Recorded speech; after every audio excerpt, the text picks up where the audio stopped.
Meron po akong, nakita niyo po yung endorsement video ko kay Amy Marcos at kay Camille Villar.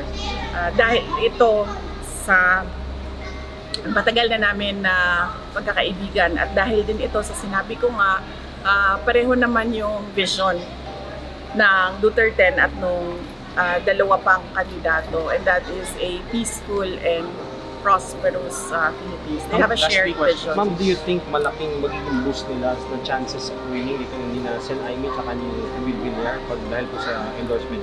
Yeah, natanong na yan sa akin, no. Hindi ko talaga alam kung anong maitulong nung endorsement video, no.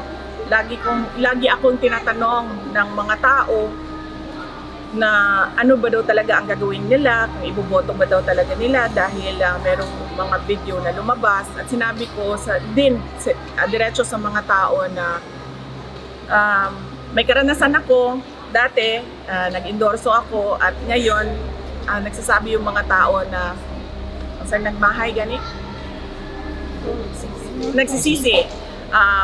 Nagsisisi ang mga tao sa pagpili nila sa ating presidente. So, ang sinasabi ko lang sa mga tao, nandyan yung dalawa, nandyan si Senator, nandyan si Amy, nandyan si Camille, mga matitino ito na tao.